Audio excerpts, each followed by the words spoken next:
Media briefing. I am joined in the room today by Dr. Josh Clayton, State Epidemiologist, and the Secretary of Health, Kim Molson-Reisden. Today's agenda will include status updates provided by both Dr. Clayton and Secretary Molson-Reisden, and then we will open the phone lines for questions. I will now turn it over to Dr. Clayton for updates. All right. Good morning, everyone. So today we are reporting 992 new confirmed cases and 291 new probable cases. We have an additional 50 new hospitalizations and an additional 28 new deaths. Those deaths occurred one among a Brown County resident, 3 for Cottington County, 2 in Davison, 5 in Grant, 1 in Gregory, 1 in Hamlin, 1 in Hutchinson, 1 in Lawrence, 1 in Lincoln, 1 in Minor, 7 in Minnehaha, 3 in Pennington, and 1 in Yankton County. We have added 2,600 individuals newly recovered, and a total of 7,709 new tests that have been reported in the past 24 hours. This does bring our totals of COVID-19 cases to 71,170 total confirmed cases and 4,972 total probable cases. Of those, we have 15,312 that are still considered active infection and 59,981 individuals who have recovered. We do have 570 individuals currently hospitalized, and we have had now a total of 849 deaths. In terms of the total number of tests that have been reported to the South Dakota Department of Health, this does include 582,944 tests among 318,354 unique persons. Thank you, Dr. Clayton. I just want to remind folks that we did see our first death from influenza last week, and so this year, more than ever, it's really important that people get their flu shots. I've reported in the past kind of our status year over year, and at this point, we are seeing about 10,000 fewer people in Dakota immunized against influenza for the at this point of the year compared to last year. This is an especially important issue for individuals who are over age 65 who can be impacted by the flu more severely and potentially need more healthcare resources. And amongst the individuals age 65 and older, we've seen about 4,500 fewer people become immunized with flu so far this year. So really want to see people pay attention to that so that they can stay healthy. The second thing that I just want to do is, first of all, wish everybody on the phone a very happy Thanksgiving. It's a really special time of year for many of us, and obviously this year will need to look different. And so as we've seen with the case numbers, we can't let our guard down, and we really do need to make adjustments to how we've maybe celebrated in the past so that we are limiting our group sizes and limiting our exposures around other people over the Thanksgiving break. And you know, I'm doing that in my own family, and I know a lot of other people are as well, and I just appreciate everybody making that sacrifice to have a safer holiday this year. Okay, thank you both. We are now opening the phone lines for questions. Can we please have the first question? Go ahead. Tom Hansen from Kello. Go ahead, Tom. Okay. I'd like to know about vaccines, when we're going to expect them, who gets it first after healthcare workers, of course. Would that be by age, or how would that go, and how would they be distributed? Also, do we know which vaccine we're going to get out of the 2 or 3 that are out there so far? Thank you, Tom, for those questions. We continue to be very excited about the prospect of getting effective COVID vaccines in South Dakota. The first vaccine that we expect to get is the Pfizer vaccine, which is the first one to have applied for the emergency use authorization at the federal level. So that EAU was filed for last week. It is currently being reviewed, and I would just emphasize that that review that's happening right now is a line-by-line data review at the federal level to look at every single case of individuals who participated in the trials to make sure that the results, the preliminary results that have been reported are in fact accurate and that we can count on it being safe and effective. So that review is happening right now. Once that review is completed and hopefully the vaccine is given that approval, then the federal ACIP committee will meet to provide direction to states around where this vaccine should be directed.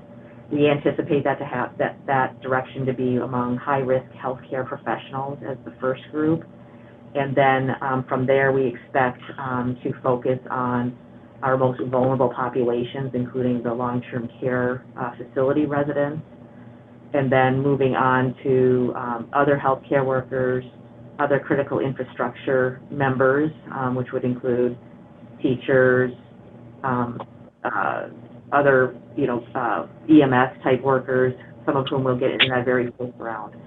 And then the other critical populations will be people with underlying health conditions and people of older ages where we know COVID can be more impactful. So we anticipate kind of a cascading list of priorities, and the length of time it will take to vaccinate people will really depend on the amount that we're allocated. We were told last week that we could expect about 24,000 doses in that first initial shipment. That number did change for South Dakota, as it did for all other states, and it's been reduced. The latest numbers we're hearing is about 15,000. But again, that has been changing, and so as we get more information, we'll be sure to share that. Okay, thank you. Can we please have the next question?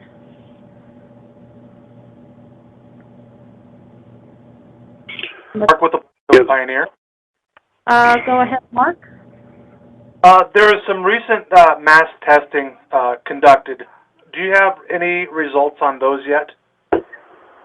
Yeah, so we have completed about 7,900 specimen collections, and we have received in around 2,600 of those results so far.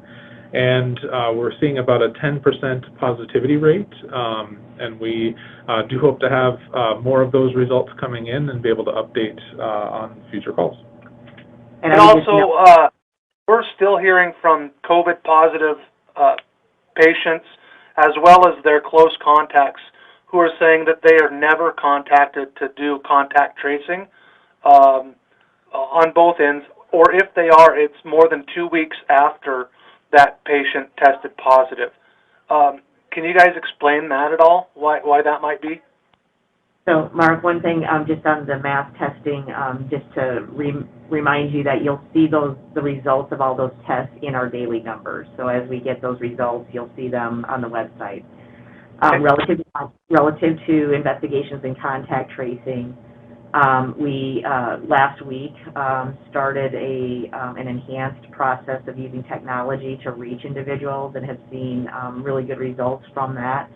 So we're seeing about half of the people that come in as positive cases respond and help us by completing an online survey to help us identify those close contacts. That has greatly reduced the turnaround time for both investigation completion as well as close contact notification. The next enhancement we'll be rolling out here within the next week and a half will be using that same technology to contact those close contacts where we have that ability to do so. So, with the volumes increasing, we've had to look at various solutions to try to complete as many of those processes as possible, and that's one of the developments in that area. Okay, next question, please. Yes, Ben Chase, the Plainsman in Huron. I heard Plainsman and Huron. Yes, just kind of going off of that technology, would that be in reference to the texts that have been sent out recently to positive patients? Yep, so folks might either get a text or an email based on the information that we have about their case. Yep, and this is... Okay, okay. Oh, I'll sorry. let you go, Dr. Clayton. Yeah, I was just going to add that, yeah, individuals who are receiving those, they do need to, use some information that is specific to them in order to access the system, and then they are able to put in, information such as their close contacts, their, where they work, what sort of other activities that they are a part of, such as, different work settings, school, and so on. And so that, as Secretary Malsom-Ryston mentioned, has been working very well for individuals to use that technology in order to help access and provide data to the Department of Health. Okay, just to follow up on that, now I will say I've got, I think I've gotten probably a dozen texts now, and I would wager because my phone number was included for all of my family's testing, and we had multiple positives in my household. And one of the things that made it questionable to me on the receiving end of that is there was never a phone number for the Department of Health included on that, on the text that I got. And I got different texts. They're never the same text content. So just something from a recipient end that So, I haven't responded just because I wasn't sure, and I actually did send an email into to the Department of Health to clarify, is this real? Because I've gotten multiple people who've asked me and said, is this real? Should I respond? So my advice to them has been to contact the department and I've given them the department's phone number to clarify, to make sure before responding. And I had just sent an email here Monday or Tuesday to clarify, to make sure, because I had been getting those same text messages. So. Yeah, and what I will say is that the text that individuals are receiving from the Department of Health do specifically list the phone number that they can call to verify that the text that they've received is coming from the Department of Health as a legitimate text message. And so, I'm not sure, if that we're having a little bit of an issue in terms of character length with what you're receiving, if something is being cut off of that message.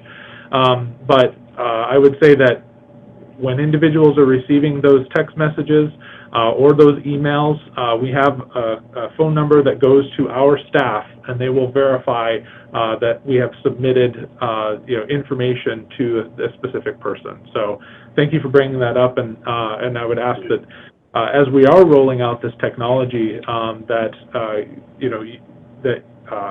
we're able to expand that message to others to let them know that what they're receiving is legitimate, and that they should look for what that specific phone number where they can call to verify that, and if they have any questions, reaching out to the helpline, and we'll make sure that we're taking and verifying the information.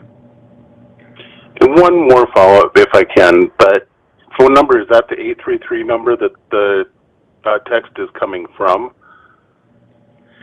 It should be in the body of the text, Ben. Well, okay.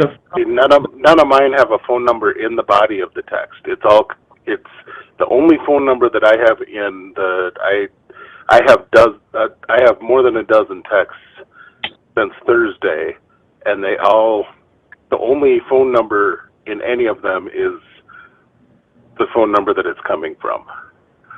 Okay. So thank you for raising this, and then we'll look at specifically what you might be seeing and see if there's an issue. And I did do a screen capture and email it, so that that was done. Okay. Can we please have the next? Go ahead, August. This is Stephen. Oh. Hey, tonight is typically the second busiest bar night of the year. just with kids back from school and things like that. Some folks call it Friendsgiving. Are you guys concerned about the bar activity we might see tonight in Sioux Falls and other places? So this is Dr. Clayton, and what I would say is that anytime that we're looking at bringing individuals together, whether that's individuals that are traveling for the holidays, individuals that are spending time, on Thanksgiving with family in a household, spending time with friends at the bar, all of those times when you're bringing people together, that is an opportunity for COVID-19 to spread. And so, we ask that individuals do take precautions, whether it's at the bar, whether you're traveling to visit family, or whether you're, spending time with family this holiday weekend. Please make sure that you're taking all possible measures to decrease the risk of COVID-19 transmission. We are still seeing a high level of cases within the state, as are many states. And so we want people to take those proper precautions to prevent, further transmission of COVID-19 and to hopefully decrease the impact that we may see on our healthcare partners, specifically those that might need to have receive care in the hospital if they become ill. Typically being our older individuals, as well as those with underlying medical conditions. Okay, I believe the next question is from Stephen. Yeah, thanks. So my question kind of follows along those lines. I know we've seen a bit of a plateau or even a decrease in kind of the number of new daily cases.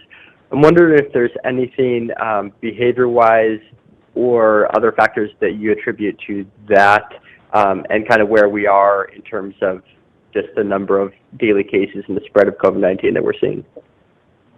Well, Stephen, this is Secretary Melson Rice, and I do think people in South Dakota are taking this seriously, going in and getting tested if they are, especially if they're symptomatic, but we're also seeing more testing among asymptomatic people, which I think is good to help us, slow the spread. We really need people to be following the guidelines and isolating, and that means isolating if they are positive and needing those close contacts to quarantine and stay safe. And I think people, people know what to do. I know it's gotten, there's a lot of fatigue out there. People want to get back to normal, but I do think people in South Dakota are taking the guidance seriously and really trying to do the right thing. We're seeing more, more attention paid to social distancing. We're seeing more mask use. We're seeing, continued washing of hands. All of that guidance that does make a difference, and really asking people to be careful around these holiday times because they're just real great opportunities to see, flare-ups and more spread because we're just being around other people. Okay. Can we please have the next question? Jack Cottle, KEBN and KOTA. You mentioned earlier 7,900 specimens collected and 2,600 results in from the mass testing events. Do you have a breakdown of which events that those are from? Not a full breakdown. We have just wrapped up testing in the Rapid City area, and so the majority of the specimens that we have received the results on are those from the earlier testing events, which included Pierre, Mobridge, Aberdeen, and Watertown. And we're starting to get results in for the Yankton County, Oklahoma, and some of the later testing events. Okay, next question, please. Mark with Pioneer. I heard Mark. On those, on those mass testing events, were those folks asymptomatic or a combination of asymptomatic and symptomatic? So it was a combination. Approximately 30% of individuals who have been attending those testing events have been symptomatic and had COVID-like symptoms. And so we have seen that a higher proportion, as you would expect, of those that are coming back as positive had symptoms. So it is a good reminder that individuals, if you're experiencing COVID-like symptoms, please do seek medical care and get tested for COVID-19. Okay, I believe Ray from Kelloland also had a question. Yeah, thanks. If we go back to the numbers used in March, would it be accurate to describe those as worst-case scenario models and numbers? And then I have a follow-up to that. Ray, are you asking about were the numbers in March the worst-case scenario? Yeah, well, the projections for March, 30 to 70% could get infected in the hospitalization numbers. Would it be fair to describe those as worst-case scenarios, those models? Well, at the time that we were doing those projections, that's what we were thinking of as worst-case scenarios. And of course, the worst-case scenario was seeing 10,000 people need hospital beds at the very outset.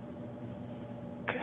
And then in follow-up, how will you judge or evaluate the DOH's and states' response as successful when at the end of the pandemic or when it?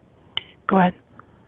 Well, there are certain aspects, obviously, that are the responsibility of the State Department of Health, and so we're measuring various aspects of our part of the response. I think maybe what you're asking about is the overall response and what would we the judge overall and again, making sure that we one of the key measures will be making sure that we're able to care for people that need hospital level of care and keep as many people safe and healthy in that regard. Will continue, has been and will continue to be one of our priority goals. And I'm very, I'm really pleased to see that, the hospitals have stepped up. They are serving people with COVID across the state.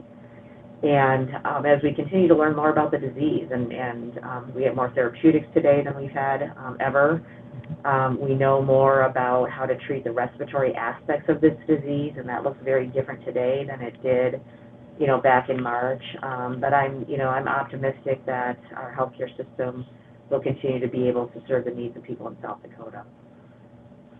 I'm sorry, I guess I was asking more when there's an end or when there's time to say, okay, it's dissipated, we've weathered it.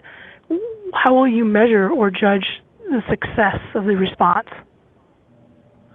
Well, I think, when we're looking at the response as a whole and specifically looking at it from from months down the road, I think we'll be looking at, have we had an impact, with our COVID-19 transmission within communities by vaccinating a large proportion of our population, and specifically among those who are among the most vulnerable, who are caring for those who do need that higher level of care within hospitals and long-term care facilities. When we are getting down to that point of seeing fewer cases, I think we'll have that opportunity to transition, to back to kind of other aspects of public health. And so I think that's one of the areas that we're looking at. So when we have that decreasing number of cases and are only seeing smaller outbreaks within certain facilities, and not the larger sustained community transmission like we're seeing now, that will be one of the milestones in terms of this pandemic response. Okay. Thank you. We have time for one more question. Can I please have the last question? This is Stephen from AP, if no one else has a question. I'll defer to Stephen. Okay, thank you. Thanks. I'm just wondering, are you preparing or expecting a post-Thanksgiving spike in cases? Well, Stephen, a lot of that depends on, how people handle the Thanksgiving holiday. And so, again, we know that the risk of COVID increases if you're in groups of people, especially of people outside of your household. And so, to the degree that people make alternate plans this year for Thanksgiving to not spend an extended period of time with people outside their household, that's going to play into whether we see a spike after Thanksgiving or not.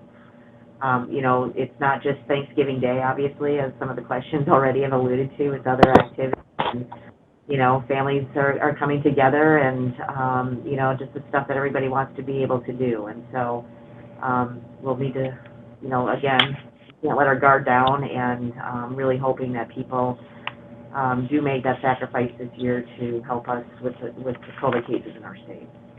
Okay. We would like to thank you all for joining us today, and we want to wish you a happy Thanksgiving. Thank you. Have a great day.